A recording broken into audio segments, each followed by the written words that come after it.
The Wyoming legislature passed hundreds of bills this year in the 68th Wyoming legislature's general session. Governor Mark Gordon, our guest this week on Capitol Outlook, vetoed some of those bills, and the legislature responded by overriding some of those vetoes. I'm Steve Peck of Wyoming PBS. Join us for Capitol Outlook.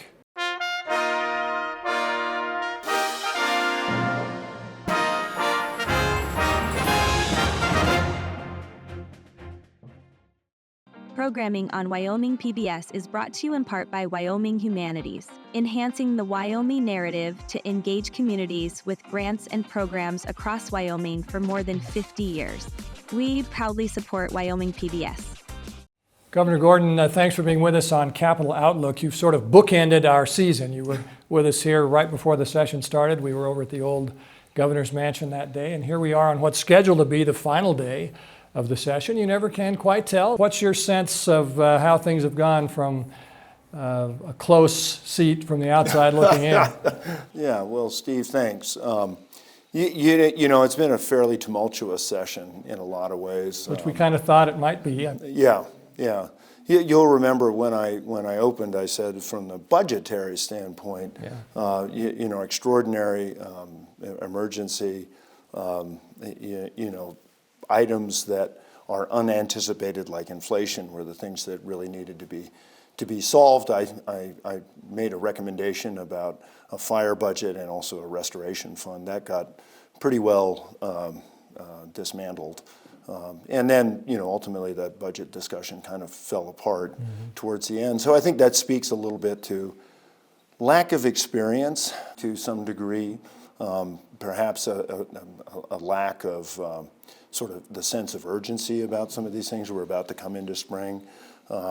We don't know exactly, with the way national sort of politics are faring now either, what that means for the fire season going ahead. This legislature came in with a pretty solid block of Freedom Caucus folks that seem to have a kind of a lock on how they would vote one way or another. To some degree, I think that probably muddied the waters a bit.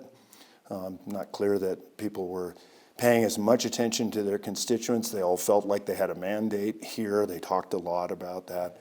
And I think that's actually represented in the fact that normally about 40% of the bills that have been worked on in interim pass. This year it's about 20%. The big operating state budget designed to cover 2 years, known as the biennium, that gets passed last year and has to be passed by law again next year. The supplemental budget, based on spending recommendations that you've made, doesn't have to be passed. And in fact, this year, for the first time in my memory, maybe I'm not remembering a time in the past, but I've been watching the legislature for a long time, longer than most people, and this is always how it's been done. Yeah. This year, the legislature didn't do that. When there's posturing going on from both sides, as there always is. You're not a mind reader, you're not a legislator, but you're paying close attention to it, and these were some priorities that meant a lot to you. Why do you think that happened? Do you have an opinion? Well, I think Steve, the sort of to a degree, I think the handwriting, we started seeing the sort of fractiousness of the legislature a year ago. Yeah. And we in the office decided that it would be important to have a budget that could survive 2 sessions. So we fully anticipated that the supplemental budget negotiations could break down. So I think the state is going to be, for the most part, in a pretty good place. What we have to worry about is if we have a fire season. Yeah. That we expended everything we had. Nobody anticipated that we would have 870,000 acres burn, that we'd spend over $50 million trying to protect homes and houses. $50 million. Yeah, that's real money. That is. So if we have a bad fire season, something like that, a little bit unclear exactly how we're going to address that, because we really rely on our local communities. Wyoming doesn't have a professional firefighting force. We have sort of a coordinating aspect, and we do have up in the conservation camp, we have a small contingent of firefighters there. But but we really do rely on those local. And this year it's going to be really interesting because, of course, one of the big achievements this year was the 25% reduction in property tax. That's going to hit those local communities, Yeah. just as the 4 bills that I signed last year on property tax relief will as well. Mm-hmm. I think this session you heard a lot from firefighters and others about what are the consequences of those going to be. Of course, most of the benefit of that accrues to Teton County because that's where the wealthiest people live. Yeah. There is going to be a lot of pain on Platte County, on Hot Springs County, on Niobrara, Goshen, and those counties. So I think it's a time to sort of come to Jesus and understand exactly what has happened in this frenzy. What explanations for not embracing at least most of the firefighting requests that you made were you hearing, and what's the rationale, I wonder, for saying we don't need this? Well, I think there was a fundamental misunderstanding at the beginning. These fires were enormous. It's interesting because I had crews from KC that went out to help fight the fire, the house draw fire when it started, and it burned all the way up to Buffalo, across a number of ranches. Mm-hmm. And so our approach was to say, this is sort of a landscape scale fire, and if you look at the Constitution, the Flat Rock, the Remington, all of these were landowners. A lot of them were also state properties. Not so much federal, which is sort of interesting, unlike what's happened in the past where we have had more federal engagement. So that's not going to have any federal kind of reimbursement. That's all on the state and private landowners. But I think the way we talked about it was at a landscape scale, when you have that kind of burn, the most likely recovery is going to come from invasives like cheatgrass, which you know as well as I do. I've seen it elsewhere. Yeah. When it's dry, it's like gasoline. And so our hope was to be able to get ahead of that. I don't think we articulated that ambition as well as we could have, because what the conversation devolved into was, why are we giving individual landowners a leg up? Why are we handing out money to individual landowners? We should have them make a loan. There was talk when it became clear and then was reiterated that the budget bill was not going to pass, that individual pieces of your supplemental budget might be wedged into other bills sort of in a piecemeal way. We could amend this bill to include part of this and this one to include part of that. Is any of that happening, or how optimistic are you that some of your priorities will survive? Yeah, some of that is happening. It's just sloppy budgeting. And that's what I talk about sort of the not really ready for prime time legislating that we've seen this year.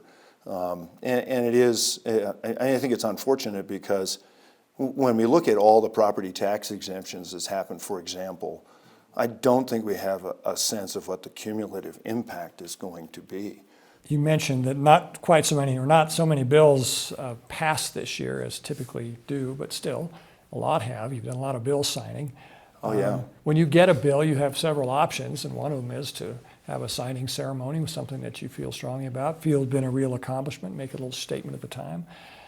Other times you just sign a bunch of bills that don't have quite as much pop to them, I guess we might say. Sometimes you can let a bill just sit on your desk for a while, and it's not exactly a ringing endorsement, but you let it become law. And sometimes you veto bills, which you have done a few times already this year, might still do again. What's your general rationale when thinking, well, I don't know if I'm going to sign this bill. In fact, I might veto it. What overall approach do you bring to that? Yeah, well, and I think on the bills that I let sit or become in law without my signature, I always try to explain why I'm doing that. And in that sense, what I've always tried to say is, look, I think this bill's okay, but it has some weaknesses, and I hope you work on that. And the legislature's come back generally in the past and tried to address those things. When a bill is vetoed, we try to explain what that is, and there's a rationale that we go through. Is it constitutional? Is it going to cost the state more money? Does it interfere with local control? Does it interfere with personal or property rights? Those things are really, pretty sacred to me. Does it infringe on the state's financial or fiscal viability going forward. There's been a few bills, charter expansion this year, for example, that I don't think we have any concept about what that burden is going to be. And in particular, one of the challenges is we had this devastating loss in the courts saying that we haven't been funding our schools. So now we're adding a bunch of schools to that, which is going to increase that price, but we don't know what that's going to be, and yet we've committed to doing that. And that's one of the things I think this legislature's really struggled with. This legislature and the legislature over the last couple of years has not been able to allow local control. They haven't, on gaming, for example, that there was a cry about how do we get a little bit more order about how we don't necessarily dislike them, but they're populating everywhere and taking out businesses, and how do we get a little bit more local control?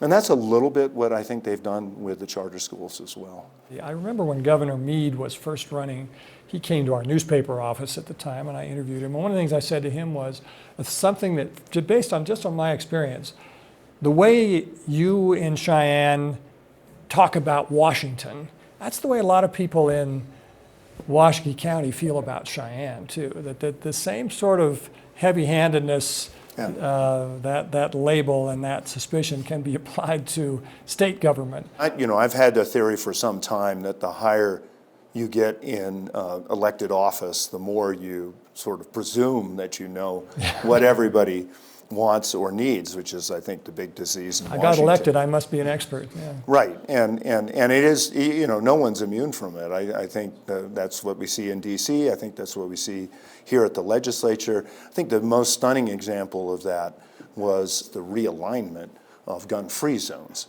That instead of, places like Park County and Uintah, where they had put in policies for the schools, for example, the legislature sought to just do that on their own, over the tops of school boards and others, and retained that ability to themselves. I, of course, kind of pushed back on that and said, we've worked over a year. We have policies here that could have been signed early in the session that allowed for people to carry during the session. We worked very hard on it. A lot of commentary, a lot of people, but that was overlooked by the legislature in their great wisdom. A bill that you did veto had to do with abortion restrictions that would have made it more difficult, serving to discourage women from getting an abortion related to a separate medical procedure that would have been required beforehand. And you vetoed it and gave a specific reason for why. I don't think anyone's painting you as pro-abortion by any means, but in this particular case, you saw a problem that you thought could create further problems down the line. Yeah, and I'll get to that in a second. Let's sort of look at that, because I do think the state's changed over the last few years. Wyoming had a pretty effective abortion law. It was about viability, been tried and tested a couple of times. That was repealed by the trigger bill, which was brought in place by the Roe v. Wade decision. I, of course, had signed that bill, so that repealed the previous bill. That was immediately challenged in court. Where it continues to languish. Where it continues to languish. There was another bill that came later, the chemical abortion bill, but that bill is a very complete bill. And this session, of course, the last session, there was a bill that was brought by Representative Lawley that I supported that said if you're going to be in an abortion clinic, you have to, adhere to certain medical procedures. So I signed that bill this year when it was clean, because I didn't want it to get wrapped into that continuing long-term case that really has taken a lot of the regulation off abortion in Wyoming. We have it's very upsetting to me that we see an increase in abortion, and we should be controlling it, So this year there was a bill that was designed to try to put another staunch on it. It's already been challenged. We'll see what happens with an injunction relief on it. But the specific procedure on that was what I consider to be a very invasive procedure. And it's a way of detecting early heartbeat. But particularly the issue for me is the bill didn't have exceptions for rape, incest, or the life of the mother. So in the case of, and it's incredibly unfortunate that we would even have rape for young children or incest, but it happens. And so you've got somebody who's already traumatized, and then you're going to put them through a procedure that's essentially the same thing that's just happened to them. It's just with folks in white coats. If you're of a certain age, that's traumatizing. And so I said, from my standpoint, that's a bridge too far. The legislature ultimately decided that it wasn't. I also made the plea, as I did at the beginning of the session, that I think one of the most important things we can do to encourage mothers to have babies is to make it easier for them to have babies and to be able to support them afterwards. One of the calls I made in my State of the State was, we're losing OB care. We need to be able to be more competitive so we can retain some of that OB care in Wyoming, where we have so many Medicaid births anyway. And the legislature failed to do that. So they're really much more interested in sort of imposing penalties than they are encouraging life. And as a Christian, I am much more about encouraging life. We spoke off camera for a few minutes and talked a little bit about your eyes on Washington, as I think a lot of people's eyes are right now. It's, as Senator Driscoll put it here a couple of weeks ago, this is a transformation that at the very least must be called disruptive, is how he put it. That's the word he applied. And it's hard to know. It makes it more difficult, I presume, to know how to step forward as the executive, as the legislature, as a state in general. Any general thoughts on that? How are you lining that out in your mind? Well, I think we have a number of good friends in this new administration. We obviously have a strong presence with both our senators and our congresswoman, so I feel that we have a good representation there. Former Governor, now Secretary Burgum, is a close personal friend. Kathleen Sagama, Director of BLM, also a good friend. Lee Zeldin, very good friend of Cynthia Lummis's, good friend of mine. You look at Chris Wright, he does business in Wyoming, great experience. So my sense is we are in a good position to be able to represent the state's interests. But I'd back up a little bit. I remember being asked a couple of years ago to go down with Governor Polis and this is of Colorado. Yeah, in Colorado, to have a forum with a bunch of legislators from D.C. And the question was, what can we do for you? And my answer, which was I wasn't being flip, it just was on the top of my head. I said, leave us alone. And I think Wyoming has always been able to mind its own affairs. In fact, what's one of the things that's most exciting, I think, about this administration is finally we'll have an administration that respects what the states think. When I spoke to you last, we were at the old governor's mansion. It was around Christmas time, a lot of fun being there. And you gave sort of a cryptic answer, almost offhand, to a question that I had asked. And it made me think about something that since then has come up in other news coverage and is being talked about a little bit more. A year from now is an election year, 2026. And a year from now will be, candidacies will be talked about. We had an interview just last week with Christy Racinas, and she said on camera, I'm running for a third term. Yeah. And maybe you knew that already. It was news to me. She's told me she loves the job. Yeah, so, and would like to surprise. continue it. The thing that occurred to me in December when you gave this, said a couple of words that made me think, I wonder if the governor's contemplating this idea. And you've since acknowledged that you haven't ruled anything out in terms of your political future. Sort of on this, I'm not asking you to make some kind of an announcement now. There'll be plenty of time for that. And if you did it or didn't do it, there'll be a lot of coverage of it. Sort of along the same lines, my question about how you apply your thought process to a veto, for example. What goes through your mind now as you consider what your political future might be a year or so from now?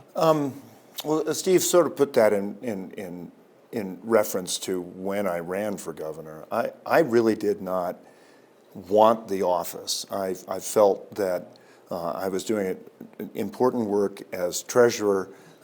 I had conversations with Senator Lummis about her potential to do that. Senator Lummis and I are friends, and I had told her she would have my absolute support if she ran for governor, and I would have loved to have that scenario. When she stepped down, my concern was the state is going to face a number of fiscal crises going forward, and there are a lot of issues that we need to have leadership to try to address. I'm from Wyoming, so I don't feel comfortable talking about myself, as I think people in Wyoming often do. But I felt I had experience. I had knowledge in the industries that were important. Worked in oil and gas. Grew up on a ranch, et cetera, et cetera. And so stepped forward eagerly and figured, either you win or you lose, and I won, and then, kind of kept going forward. I have always looked at this job as, what can I do for the state right now? How can I make things better? How can I try to put things on the right track? And I've never really thought about, okay, what's good for me for election potential? That just is foreign to me. That's not the way I think people in Wyoming have traditionally looked at politics. I think that's changing a little bit. I have 3 or 4 people that have already announced. There's some people that are chattering and so on. Let them do that. I'm going to focus exactly on what the job is, and when it comes time, if I feel I can make a difference in a positive way for the state, I'll consider it. So here we are about to end a legislative session. It's watching the legislature, working with them, that's only part of what the most overscheduled man in Wyoming has to do. But this is the time of year when you really are focusing on that a lot. What would your recommendations be, do you think, in general, or maybe even specifically, for the legislature to do between now and the next time they convene in 2026? Well, we talked a little bit. They've overridden many of my vetoes, but they've taken them up as interim topics. So charter schools, how do we get our arms around what that finance is going to be? The school question for the external cost adjustment, the so-called ECA, that's another issue that they're going to have to come to grips with. Fire funding, the budget, it's pretty clear to me that this new legislature wants a much diminished budget. So we'll be looking at how we can trim quite a bit out of this budget. We've done that before, Steve, and just for the people of Wyoming, that's going to mean fewer services. That's going to mean less opportunity, less touch. But that's a decision that I think voters made over the last couple of years. We're certainly responsive to that. Otherwise, I think we've got a moment where we had kind of a curtain drawn over our ability to grow the resources that we've traditionally relied on by Washington. That curtain it's not going away as quickly as I'd like it to, but it is going away. There's a lot of, we talked a little bit about the disruption nationally. It's a little unclear for capital how it's going to be deployed. So, the uptick for oil and gas exploration, coal mining, et cetera, may take a little longer than people anticipate. I feel very good about that. But at the end of the day, one of the greatest disappointments in this legislation session for me is the fact that people are still trying to fight the Biden administration, which is gone, and they're not embracing what the opportunities are for Wyoming going forward in nuclear, in coal, in oil and gas. They'll all talk about it, but they won't support those efforts. And that's something that I hope that the legislature can get its head on straight and realize that this is the time when Wyoming really can make a difference. And from the other aspect, we talked a little bit earlier about the friends we have in DC. This is also the time to put policies in place that we can then defend when ultimately things come back. So the ability for the states to lead on wildlife, on natural resources, Those are the things that I really hope that we can work together and better than we have during the session. Governor Mark Gordon, thanks again for making time for us on what is always a busy time of year for you, and I know a busy day for you. We appreciate it. Thanks for being with us on Capital Outlook.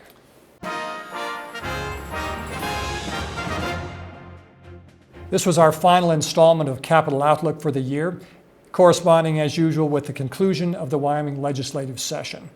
My thanks to Governor Mark Gordon and our other guests, House Speaker Chip Neiman, Senate President Bo Beitman, Senator Tara Nethercott, Representative Ivan Posey, State Representatives Tommy Strock and Ocean Andrew, Appropriations Chairman John Baer, State Senator Kurt Meyer, State Senator Ogden Driscoll, and State Representative Trey Sherwood. Matt Wright has been my videographer for all 9 installments of Capital Outlook this season, and the show got able assistance this year in Cheyenne from time to time as well, from Murray Ritland, Stephen McKnight, BJ Klophouse, Josh Williams, and Francis Obakoya. Our production manager is Kyle Nikoloff, and the CEO and General Manager of Wyoming PBS is Joanna Kale. I'm Steve Peck, Senior Producer for Public Affairs. New installments of Wyoming Chronicle begin in this time slot next week. Thanks for watching Capital Outlook. This is Wyoming PBS.